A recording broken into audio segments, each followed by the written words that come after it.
做的时候会不会觉得甜蜜？前日忘乎所以甜蜜。An 83-year-old French woman waited quietly for 55 years before finally marrying the 82-year-old Chinese man she had fallen in love with decades earlier. In September 2010, they walked down the aisle together. When they first met, they were young and full of life. But by the time they reunited, their hair had turned gray, and their youthful energy had given way to a quiet, enduring love. So, what kind of unforgettable bond did they share? And why were they separated for more than half a century? This is their deeply touching true story. Li Danny was of mixed Chinese and French heritage. Her father, Li Shuhua, had fallen in love with a French woman named Jean while studying and working in France. In 1926, he brought Jean back to China, and soon after, they had their only daughter, Danny. At the time, China was unstable and filled with conflict, so Danny grew up constantly surrounded by war and unrest. In 1946, Danny was admitted to Zhejiang University to study foreign languages.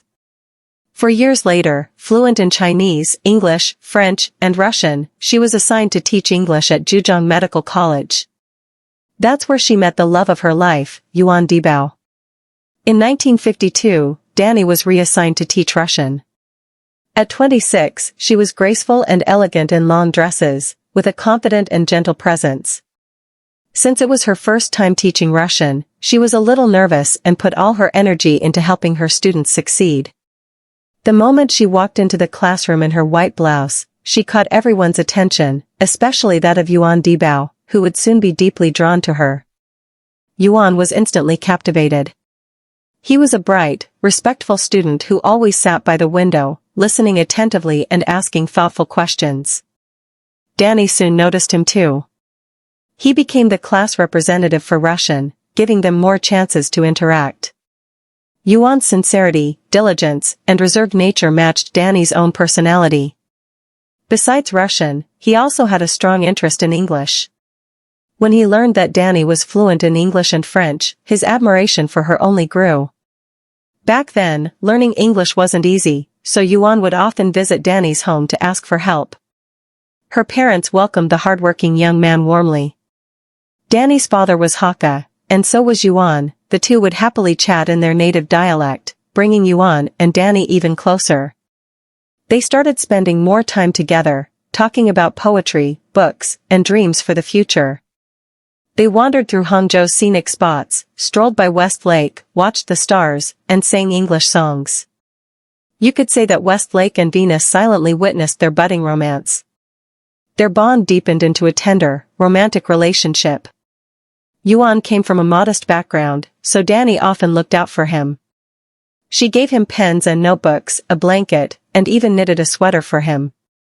Still, despite their closeness, Danny could sense a quiet sadness in Yuan's eyes. That sadness made her uneasy. In 1955, a reorganization of the university system forced Yuan, then a junior, to transfer to Chengdu to finish his studies. Danny stayed behind in Hangzhou. On his last night before leaving, they met at Westlake to say goodbye. That evening, Yuan confessed a painful secret: he was already married. What happened? Just 10 days before moving to Hangzhou for college, 25-year-old Yuan, considered a late bachelor by the standards of the time, had been pressured into an arranged marriage with one of his sister's colleagues. They barely knew each other and had no emotional connection, but arranged marriages were common back then. Danny was devastated. She loved him, but she knew her happiness couldn't come at the cost of another woman's pain. With a heavy heart, she chose to let go. She urged Yuan to treat his wife well. They agreed to stay in touch, as friends, like brother and sister, through letters. Their love would remain buried in their hearts. If we ever miss each other, Danny said, we'll just look up at Venus in the sky. Before parting, she cut off a lock of her golden hair and gave Yuan the ring she wore as a keepsake. Then they said goodbye. The year was 1956. A year later, Danny boarded a ship to France with her parents, bidding a tearful farewell to the home where she had lived for 30 years. Once in France, life wasn't easy. She wasn't familiar with the country and didn't have French citizenship. Danny found a job at a trading company. In this unfamiliar land, she had to care for her parents while dealing with financial pressure. She worked hard to make ends meet, and Yuan Dibao's letters were her only comfort. It wasn't until 4 years later that she gained French citizenship, and her life began to stabilize. In China, Yuan Dibao had 3 children and a stable job. He and his wife treated each other with mutual respect. His wife also knew about Danny. Photos of Yuan's children were sent to Danny along with his letters. Looking at the happy family in the pictures, Danny's heart slowly calmed. Even though they weren't well off, Danny still bought milk powder, candy, and toys, sending them to China regularly. In the 1960s, their correspondence became increasingly difficult. Letters were often returned, but Danny kept writing. Then, in 1966, she received an anonymous letter from Hong Kong. The letter bluntly warned her to stop writing, this could get someone in trouble. It turned out the Cultural Revolution had begun in China, throwing the country into chaos. Danny panicked. Just like that, she lost contact with Yuan Dibao. After they lost touch, Danny remained single. It wasn't that no one pursued her, she had closed her heart to everyone else. She always thought about Yuan's family and often looked at the photos of the 3 children, wondering how old they were now. Later, Danny visited China 3 times on business trips, but never looked for Yuan. She didn't want to disturb his peaceful life. After retirement, Danny pursued a PhD in sinology, became a Chinese teaching assistant, and was eventually awarded a tenured associate professorship at Jean Moulin University Lyon 3. She promoted cultural exchange between China and France and was awarded the Knight of the Order of Academic Palms by the French government in 1992. Meanwhile, in China, Yuan took care of his wife who had cancer until she passed away in 1994. After her death, others tried to introduce him to new partners, but Yuan never remarried. So how did he reconnect with Danny? During the Spring Festival in 2010, Yuan's family was chatting about how he had changed since his wife passed away, going from a handsome old man to a grumpy old man. His nephew mentioned how charming Yuan had been in his youth and brought up the love story with his half-French teacher. The family was stunned by the tale. Yuan's 3rd daughter-in-law decided to help him find Danny. She read online that French people rarely change their addresses, so she suggested Yuan send letters to Danny's old address. Yuan wrote 5 identical letters and mailed them all to France, hoping that the postman might deliver at least one out of compassion.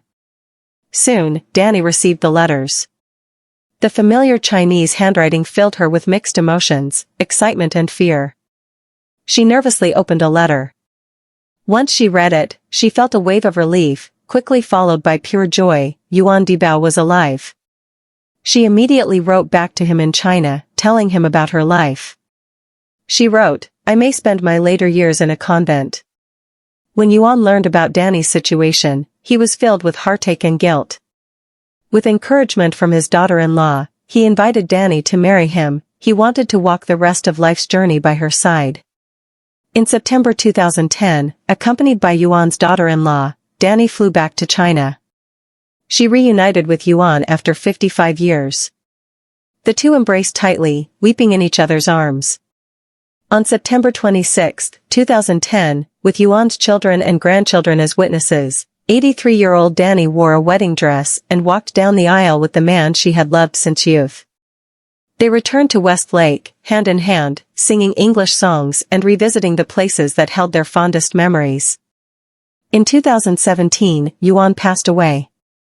A year later, Danny followed. In the end, they supported each other through the final chapter of life. Danny and Yuan Dibao, their love story, which had stretched across half a century, was finally complete.